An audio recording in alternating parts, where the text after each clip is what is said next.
नमस्कार दोस्तों, स्वागत करते हैं आप सभी का यूपीएससी क्विज में। तो दोस्तों आज जो है कि बिहार डीएलएड एंट्रेंस एग्जाम 2025 के लिए वीबीआई क्वेश्चन का प्रैक्टिस सेट नंबर 7 लेके आ चुके हैं, क्योंकि इससे पहले ऑलरेडी हम सभी 6 प्रैक्टिस सेट कंप्लीट कर चुके थे। अगर आप सभी कंप्लीट नहीं किए जरूर कर लीजिएगा, सारा हम प्लेलिस्ट बनाए हुए हैं, लिंक डिस्क्रिप्शन में दिया हुआ है।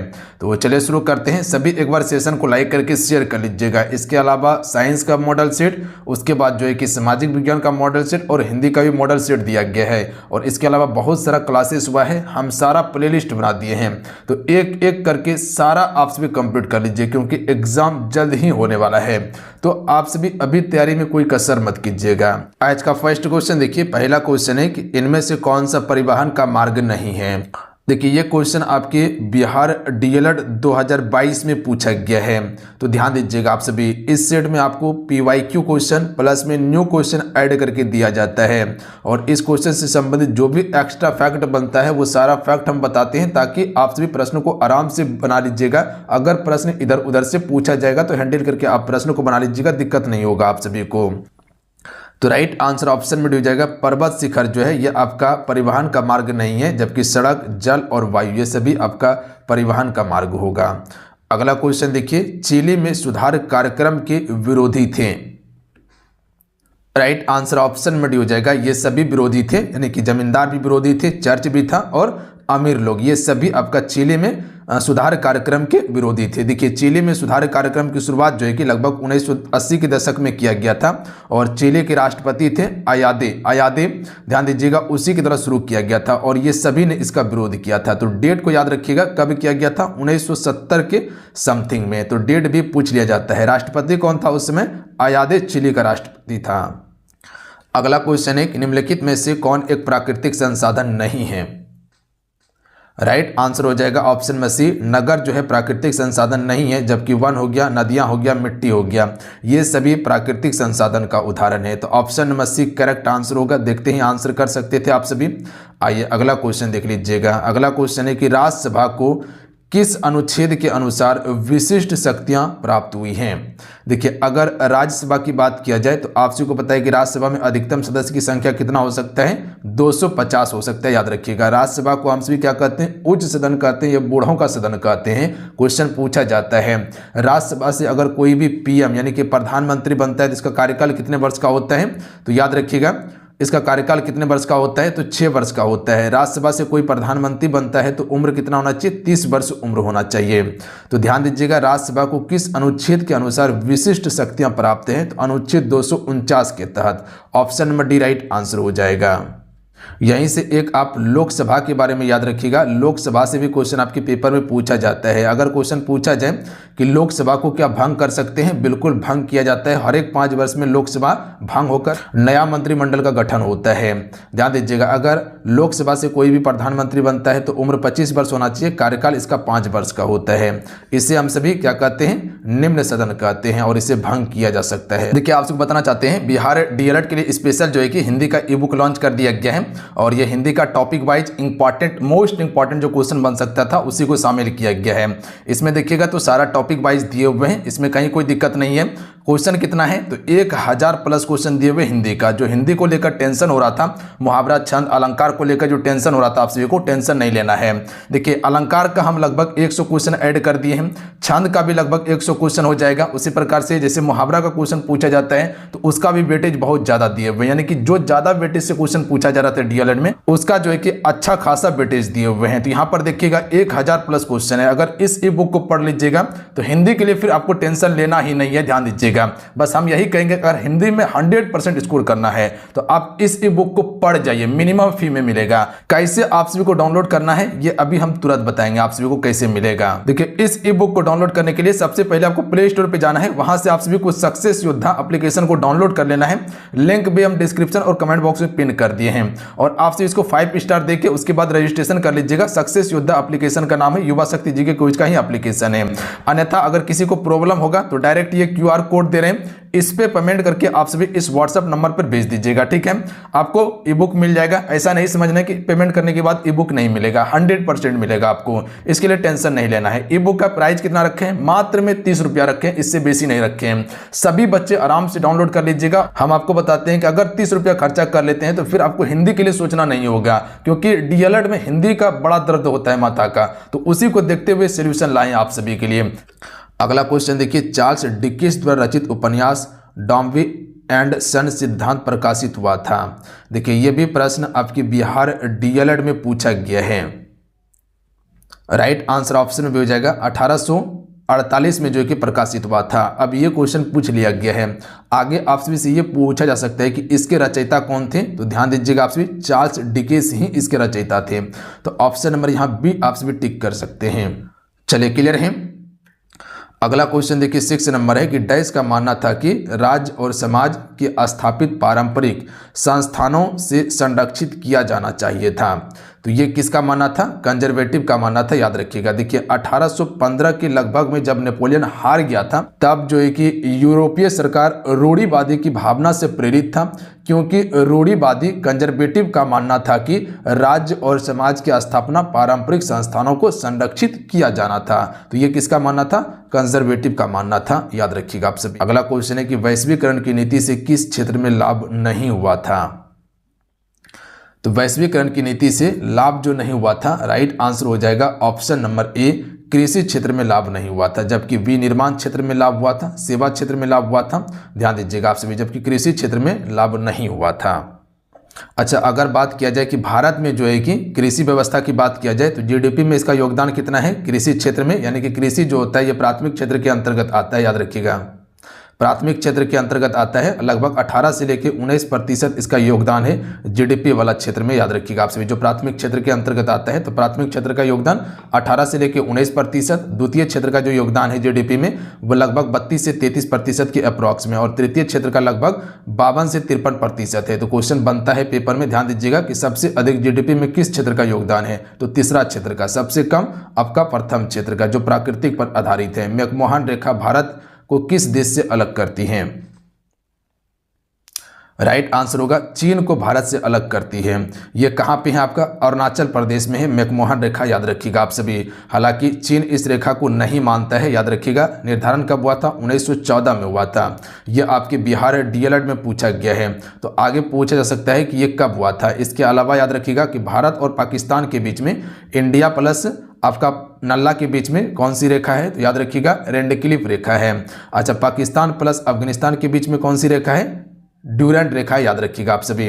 अच्छा, एलओसी की बात किया जाए, एलओसी ये किसके बीच में है, तो भारत और पाकिस्तान के बीच में है, लद्दाख वाला क्षेत्र में है। और एलएसी की बात किया जाए तो ये आपका चीन और भारत के बीच में है, ध्यान दीजिएगा आप सभी।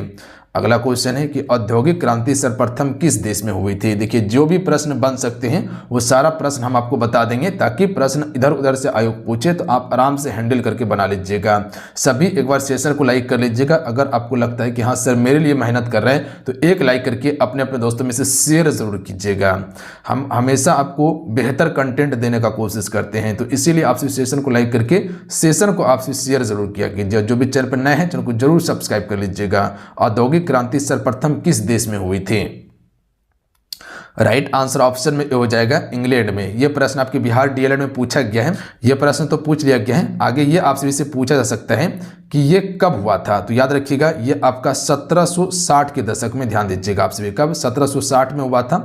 और किस क्षेत्र में इसका विकास हुआ था, तो याद रखिएगा सूती वस्त्र उद्योग क्षेत्र में। इसमें मशीनरीकरण का उपयोग करना शुरू हो चुका था, तो राइट आंसर ऑप्शन में ए होगा। चलिए अगला क्वेश्चन देखिए 10 नंबर है आपका कि भारत का राष्ट्रीय पक्षी क्या है। तो सभी को पता होगा कि भारत का राष्ट्रीय पक्षी मयूर है, याद रखिएगा, जिसे हम सभी मोर कहते हैं, याद रखिएगा। अच्छा, भारत का राष्ट्रीय जलीय जीव क्या है, डॉल्फिन। कौन डॉल्फिन, गंगा डॉल्फिन, याद रखिएगा आप सभी।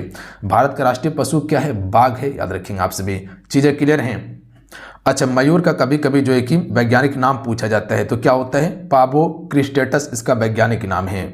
क्या है, पाबो क्रिस्टेटस वैज्ञानिक नाम है। और 1963 में ही मयूर को राष्ट्रीय पक्षी घोषित किया गया था भारत का। अगला क्वेश्चन पर ध्यान दीजिएगा कि भारतीय संविधान की कौन सी धारा के अंतर्गत आदिवासियों को कमजोर वर्ग का स्थान दिया गया है।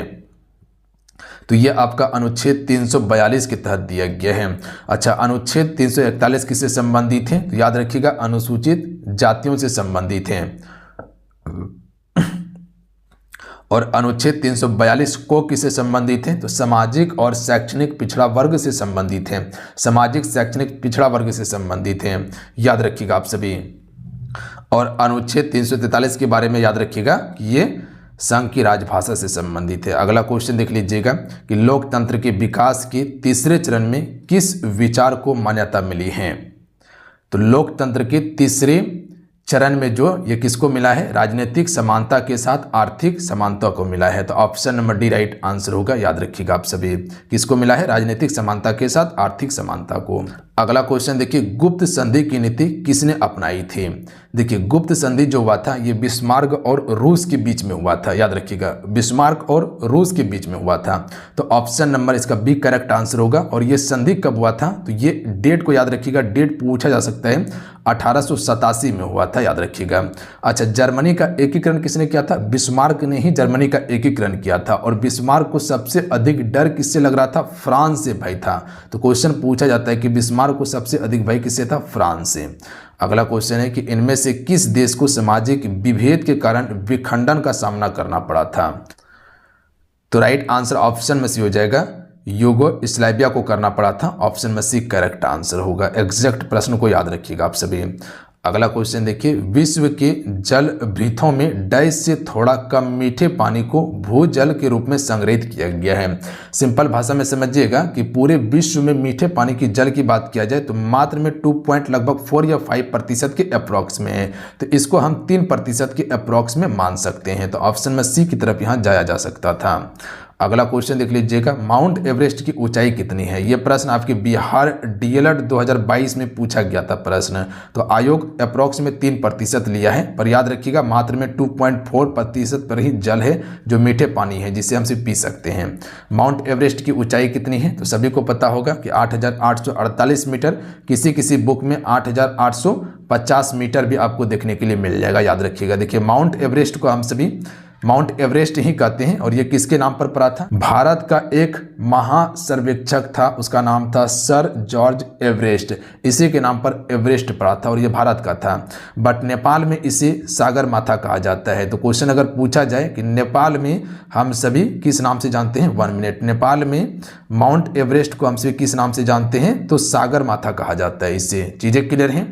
अगला क्वेश्चन है कि इसमें से किसको विकसित होने में लगभग 1 वर्ष लगता है? चावल, गन्ना, मक्का, बाजरा। तो याद रखिएगा गन्ना को विकसित होने में लगभग 1 साल का समय लगता है।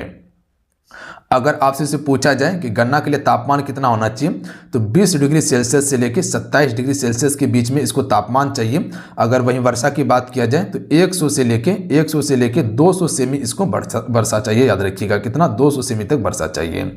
चीजें क्लियर हैं। अगला क्वेश्चन देख लीजिएगा, गन्ना का सबसे अधिक उत्पादन कौन सा राज्य करता है? पता है आप सभी को? बिल्कुल कह सकते उत्तर प्रदेश ही करता है। यहाँ पर क्वेश्चन को समझिएगा आप सभी, यहाँ पर टाइपिंग मिस्टेक है। यहाँ जनसंख्या भारत में पूछा गया कि भारत में सबसे यहाँ अधिक नहीं सबसे कम जनसंख्या बताइए। अधिक तो राजस्थान में है, सबसे कम यहाँ पर हो जाएगा, जो ऑप्शन के हिसाब से देखा जाए तो सिक्किम हो जाएगा। जनसंख्या घनत्व सबसे अधिक कहाँ पे है? बिहार में है। सबसे कम जनसंख्या घनत्व कहाँ पे है? अरुणाचल प्रदेश में, याद रखिएगा। गोवा में प्रति व्यक्ति आय सबसे अधिक है, याद रखिएगा आप सभी। काजीरंगा राष्ट्रीय उद्यान और मानस राष्ट्रीय उद्यान असम में ही है। अगला है, अमेरिका स्वतंत्रता संग्राम की सबसे महत्वपूर्ण उपलब्धि क्या थी? तो right answer option number D हो जाएगा। गणतंत्रात्मक व्यवस्था का पहला प्रयोग जो हुआ था ये अमेरिका में ही हुआ था। अगला है कि इनमें से कौन सा एक राजनीतिक अधिकार है? तो देखिए, राजनीतिक अधिकार जो हो जाएगा ऑप्शन नंबर ए, चुनाव लड़ने का अधिकार आपका राजनीतिक अधिकार है, याद रखिएगा आप सभी। अगला क्वेश्चन देखिए, क्वेश्चन नंबर 21 है कि यूकेरियोटिक कोशिकाओं से प्रोकैरियोटिक कोशिकाओं का सबसे प्रमुख अंतर क्या है? एक यूकेरियोटिक कोशिका होता है, एक प्रोकैरियोटिक कोशिका होता है। जैसे कि आप सभी यहाँ देखिएगा, ये क्या है? कोशिका का स्ट्रक्चर है। इसमें आपका एक न्यूक्लियस होता है जिसे हम सभी केंद्रक कहते हैं, और इसे कोशिका का दिमाग कहा जाता है या नियंत्रक केंद्र कहा जाता है इसको। इसी में आपका माइटोकॉन्ड्रिया होता है जिसे पावर हाउस कहते हैं, जो एटीपी के रूप में ऊर्जा संग्रहित करके रखता है। आवश्यकता पड़ने पर रिलीज कर देता है, इसीलिए इसे ऊर्जागृही भी कहते हैं। इसी में आपका लाइसोसोम पाया जाता है, जिसे आत्महत्या की थैली कहा जाता है। अगर कोशिका का कोई भाग काम नहीं कर रहा है तो वो उसको नष्ट कर देता है या खुद ही फट जाता है। इसी में आपका अंतःपरद्रव्यीय जालिका पाया जाता है। एक चिकनी होता है, एक खुरदरी होता है। जो खुरदरी होता है उस पर राइबोसोम पाया जाता है, जो प्रोटीन का संश्लेषण करता है। याद रखिएगा आप सभी। तो इसका राइट आंसर ऑप्शन में डी हो जाएगा कि डीएनए के चारों ओर नाभिकीय आवरण का अभाव और झिल्ली से संबंधित जीवों की अनुपस्थिति होता है। इसी कारण से यूकेरियोटिक कोशिका और प्रोकैरियोटिक कोशिका में अंतर होता है। देखिए, यूकेरियोटिक कोशिका में क्या होता है, कोशिका के चारों ओर एक झिल्ली पाई जाती है, जबकि प्रोकैरियोटिक कोशिका में कोशिका के चारों ओर झिल्ली नहीं होती है। तो कोशिका के चारों ओर झिल्ली किसमें पाई जाती है, यूकेरियोटिक कोशिका में, ना कि प्रोकैरियोटिक कोशिका में। यहीं से एक फैक्ट याद रखिएगा, जो क्वेश्चन पूछा जाता है कि यूकेरियोटिक कोशिकाएं एक कोशिकीय तथा बहुकोशिकीय दोनों होता है। यूकेरियोटिक एक कोशिकीय और बहुकोशिकीय दोनों होता है, जबकि प्रोकैरियोटिक जो होता है ये एक कोशिकीय ही होता है सिर्फ। याद रखिएगा आप सभी, ये दोनों फैक्ट को क्वेश्चन पूछा जा सकता है। अगला है, दाढ़ी बनाने में किस दर्पण का उपयोग करते हैं। तो देखिए, दाढ़ी बनाने में हम सभी अवतल दर्पण का उपयोग करते हैं। गाड़ी के हेडलाइट में जो आगे वाला जो बल्ब होता है वहां पर आपका अवतल दर्पण ही लगा रहता है, जबकि ड्राइवर के पास जो साइड मिरर आता है उसमें उत्तल दर्पण होता है। देखिए, अवतल दर्पण क्या करता है, जो छोटा चीज है उसको बड़ा करके दिखाता है। याद रखिएगा, इसीलिए देखिएगा डॉक्टर भी यूज जो करता है वो अवतल दर्पण वाला टॉर्च का यूज करता है। वहीं पर आपका उत्तल दर्पण जो होता है ये बड़ा चीज को छोटा करके दिखाता है। इसीलिए देखिएगा, जो आपका कार जो होता है, कार के साइड में आपका उत्तल दर्पण लगा रहता है, ताकि दूर का चीजें जो बड़ा बड़ा है वो छोटा होकर एक जगह हमको दिखाई दे। निम्न में से कौन सा संबंध सत्य होगा। तो इसमें संबंध सत्य की बात किया गया है। तो राइट आंसर क्या हो जाएगा। सबसे पहले ये आपको पता होना चाहिए कि V बराबर क्या होता है। आप सबको पता है कि V समानुपाती I होता है। तो यहाँ पर V बराबर हो जाएगा I बटा R हो जाएगा। यहाँ पर V क्या है, विभवांतर है, I क्या है, विद्युत धारा है, और R क्या है, चालक का प्रतिरोध हो जाएगा। तो इसका सूत्र सही ऑप्शन नंबर C वाला होगा। याद रखिएगा आप सभी। अगला क्वेश्चन देख लीजिएगा कि निम्न में से कौन सी प्रजाति भारत की मधुमक्खी की प्रजाति नहीं है, या भारतीय मधुमक्खी की प्रजाति की बात किया गया है। तो एपिस मेलिफेरा जो है ये भारत की मधुमक्खी प्रजाति नहीं है, जबकि ये सभी आपका भारत की मधुमक्खी की प्रजाति है। अगला क्वेश्चन है कि सबसे प्रचुर मात्रा में कोशिकीय सूक्ष्म जीव हैं।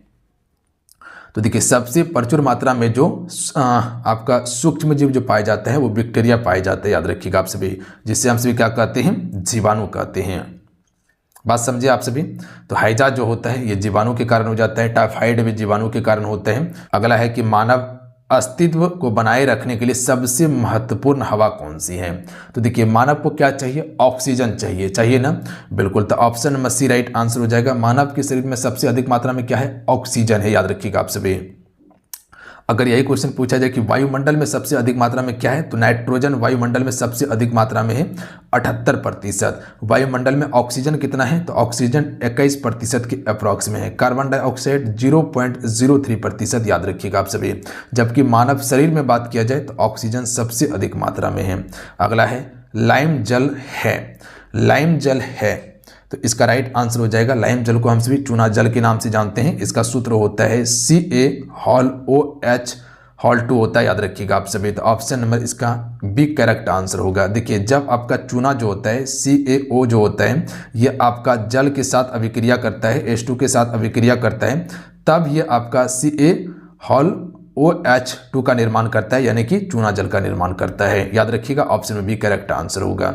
अगला है बड़ी जी का मान लगभग होता है। देखिए, छोटी जी का मान 9.8 होता है। याद रखिएगा आप सभी। जबकि बड़ी जी का मान की बात किया जाए तो ऑप्शन में एक करेक्ट आंसर होगा, 3 नहीं होगा। ध्यान दीजिएगा, 6.67 × 10⁻11 न्यूटन मीटर स्क्वायर प्रति केजी स्क्वायर होता है। याद रखिएगा, ऑप्शन में ए राइट आंसर होगा। एग्जैक्ट मान याद रखिएगा, क्वेश्चन पूछा जाता है, ये बड़ी जी का मान है और ये आपका छोटी जी का मान है। अगला क्वेश्चन देखिए, क्लोरोप्लास्ट थाइलाकोइडस किस रूप में होते हैं।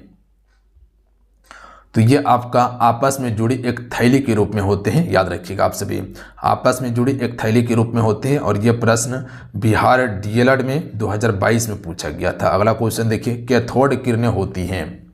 तो देखिए कैथोड किरणें की अगर बात किया जाए तो राइट आंसर ऑप्शन में से हो जाएगा ये ऋण आवेशित होती है कैथोड किरणें, जबकि अगर एनोड किरणें की बात किया जाए ना तो वो आपका धन आवेशित होता है एनोड किरणें। याद रखिएगा अगर क्वेश्चन पूछा जाए कि एनोड किरणें जो होता है वो किस प्रकार का होता है, धन आवेशित होता है। याद रखिएगा आप सभी बात समझे। अगला क्वेश्चन देख लीजिएगा, चाल समय ग्राफ के ढाल से प्राप्त होता है। ये प्रश्न आपका 2022 में भी पूछा गया था, 2023 में भी पूछा गया और 2024 में भी ये प्रश्न पूछा गया है, तो आगे भी ये प्रश्न आपका आने की संभावना है। तो त्वरण से किया जाता है, ऑप्शन में डी राइट आंसर होगा। ध्यान दीजिएगा आप सभी बात समझिए। अगला क्वेश्चन देख लीजिएगा कि 6V बैटरी से गुजरने वाली हर एक कूलाम आवेश को कितनी ऊर्जा दी जाती है। देखिए इसको बनाने के लिए सबसे पहले आपको हम बताते हैं कि देखिए यहाँ पर आप सभी से ऊर्जा पूछा गया है ना, तो W बराबर हो जाएगा V इंटू हो जाएगा आपका कूलाम हो जाएगा। याद रखिएगा आप सभी बात समझे। तो यहाँ पर देखिएगा V का मान कितना दिया हुआ है, 6 दिया हुआ है, कूलाम कुछ नहीं तो x मान लेते हैं या 1 मान लेते हैं। ध्यान दीजिएगा तो 6 गुना 1 करेंगे तो क्या होगा, 1 ही होगा, तो 6 जूल यहाँ करेक्ट आंसर होगा। बात समझ गए। 1 कूलाम यहाँ पर दिया हुआ है जी, 1 कूलाम दिया हुआ है, यहाँ पे 1 कूलाम दिया हुआ है, तो कुछ मानने का आवश्यकता ही नहीं था, 6 गुना 1 करते आपका 6 जूल हो जाता। अगला क्वेश्चन देख लीजिएगा कि तरल में प्रभावित, अगला है कि तरल में प्रभाव का गुण अद्वितीय होता है, तो तरल में प्रभाव के संबंध में कौन सा कथन सत्य होगा। तो तरल में प्रभाव के बारे में यहाँ सत्य कथन बताना है, तो राइट आंसर ऑप्शन नंबर इसका डी करेक्ट आंसर होगा। याद रखिएगा कि द्रव और गैस तरल की तरह व्यवहार करता है, जो द्रव होता है और गैस होता है ना, ये तरल की तरह व्यवहार करता है। जैसे कि गैस जो होता है आप सभी देखिएगा, जो लिक्विड गैस होता है वो भी तरल की तरह व्यवहार करता है, हालांकि उड़ाने के बाद उड़ने लगता है, और द्रव भी आपका तरल की तरह ही व्यवहार करता है। तो ऑप्शन में डी राइट आंसर होगा। चिपको आंदोलन का नेतृत्व सर्वप्रथम किसने किया था। देखिए चिपको आंदोलन का नेतृत्व सुंदरलाल बहुगुणा ने किया था, और ये वृक्ष को बचाने से संबंधित आंदोलन था। तो ऑप्शन में ए राइट आंसर होगा। विश्व पर्यावरण दिवस कब मनाया जाता है, मोस्ट इंपॉर्टेंट VVI प्रश्न है, ये प्रश्न हर एग्जाम में पूछ ही लिया जाता है। 5 जून इसका बिल्कुल करेक्ट आंसर होगा। एग्जैक्ट डाटा को याद रखिएगा। पोलियो उत्पन्न करने वाला जीवाणु कौन सा है। देखिए पोलियो उत्पन्न करने वाला जीवाणु है सिंगल स्टैंडर्ड RNA वायरस। याद रखिएगा सिंगल स्टैंडर्ड RNA वायरस इसका बिल्कुल करेक्ट आंसर होगा, ऑप्शन नंबर ए।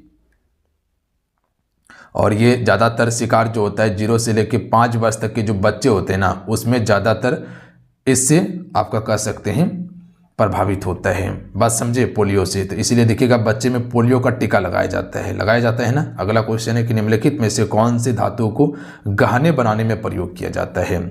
तो देखिए गहने बनाने में प्रयोग हम सिर्फ सोना का भी प्रयोग करते हैं। सोना सबसे तन्य धातु होता है, इसको जितना पतला कर सकते हैं। चांदी का भी प्रयोग होता है और प्लेटिनियम का भी प्रयोग होता है। तो ऑप्शन नंबर डी हो जाएगा।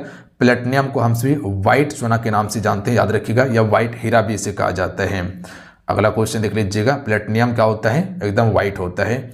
निम्नलिखित में से कौन F2 पीढ़ी में संकर रूपी एक संकरी संकरण के अनुपात में है।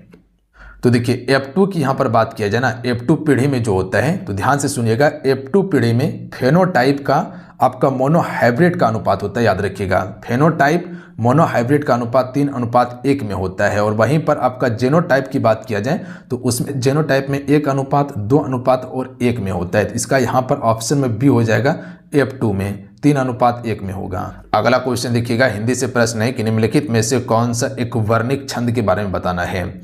यहाँ पर देखिएगा दिया हुआ है कि आए प्रजाधीप निकेतन पास उधो पूरा प्रसार करती करुणा जहाँ थी। तो इसमें कौन सा आपका वर्णिक छंद होगा। तो राइट आंसर होगा इसमें वंश तालिका वर्णिक छंद होगा। याद रखिएगा आप सभी, कौन सा हो जाएगा, वंश तालिका वर्णिक छंद होगा इसमें। और वंश तालिका की बात किया जाए ना, तो इसके प्रत्येक चरण में 14 वर्ण होते हैं। याद रखिएगा आप सभी, कितने वर्ण होते हैं वंश तालिका में, प्रत्येक चरण में 14 वर्ण होते हैं। इसमें आपका तगन भगन जगन जगन और अंत में 2 गुरु वर्ण होता है, किसमें, वंश तालिका में होता है। अगला है अमृत का पर्यायवाची है, तो अमृत का पर्यायवाची अमी होता है। याद रखिएगा आप सभी, क्या होता है, या अमीय इसको कह सकते हैं, अमीय कह सकते हैं। इसके अलावा पीयूष भी होता है, सुधा भी होता है, शुभा भी होता है। तो याद रखिए। अगला क्वेश्चन देखिए, मैंने पुस्तक पढ़ी, इनमें कौन सा वाच्य होगा। तो यहाँ पर देखिएगा कर्ता प्रधानता आपको देखने के लिए मिलेगा कि मैंने पुस्तक पढ़ी है, किसने, मैंने पुस्तक पढ़ी है। तो यहाँ पर कर्तृवाच्य होगा, याद रखिएगा, कर्मवाच्य नहीं होगा।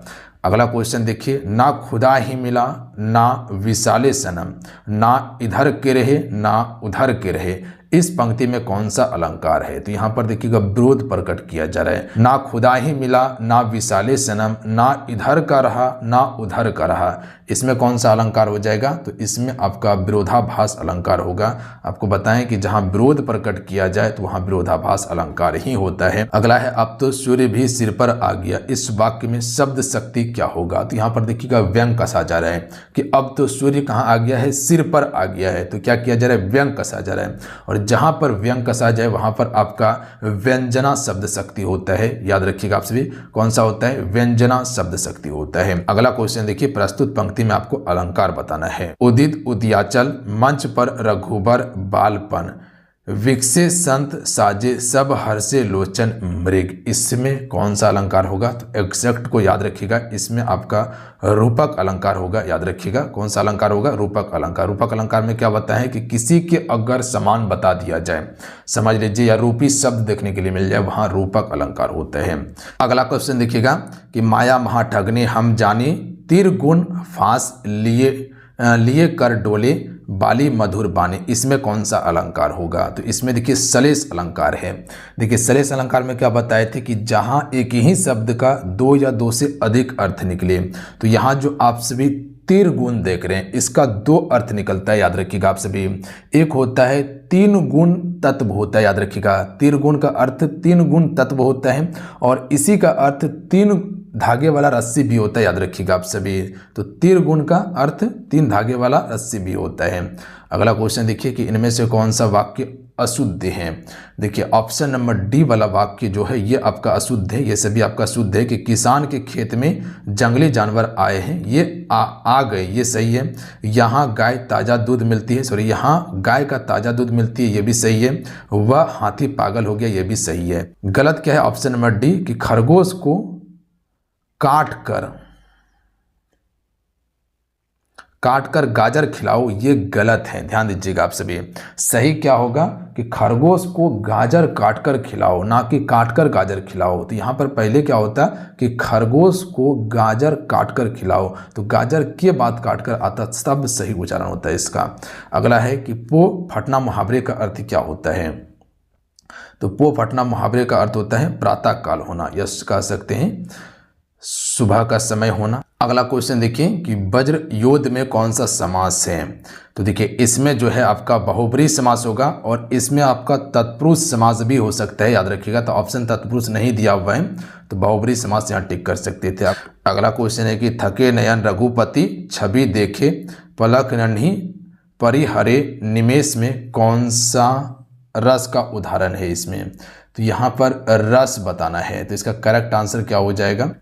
तो इसमें आपका श्रृंगार रस हो जाएगा, बी करेक्ट आंसर होगा। अगला है कि उसका कुत्ता अत्यंत आज्ञाकारी है, रेखांकित शब्द का पदबंध आपको बताना है। तो इसमें जो आपका रेखांकित शब्द है वह अत्यंत आपका रेखांकित शब्द हो जाएगा, तो इसमें आपको पदबंध बताना है। तो देखिए यहाँ पर क्या बताया जा रहा है कि उसका कुत्ता अत्यंत ही आज्ञाकारी है, तो विशेषता क्या है कि वो अत्यंत आज्ञाकारी है। याद रखिएगा, तो यह आपका विशेषण पदबंध होगा। जहाँ पर विशेषता बताया जाता है वहाँ विशेषण पदबंध होता है।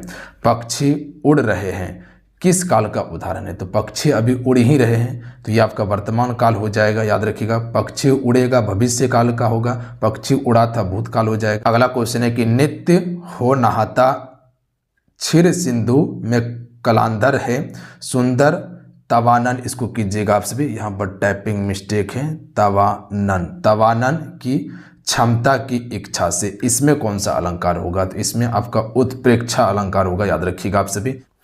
अगला क्वेश्चन पर ध्यान दीजिएगा कि सुषम सेतु पर खड़ी थी बीत गया दिन, आहा, इसमें कौन सा अलंकार होगा? तो इसमें आपका रूपक अलंकार होगा। ध्यान दीजिएगा आप सभी।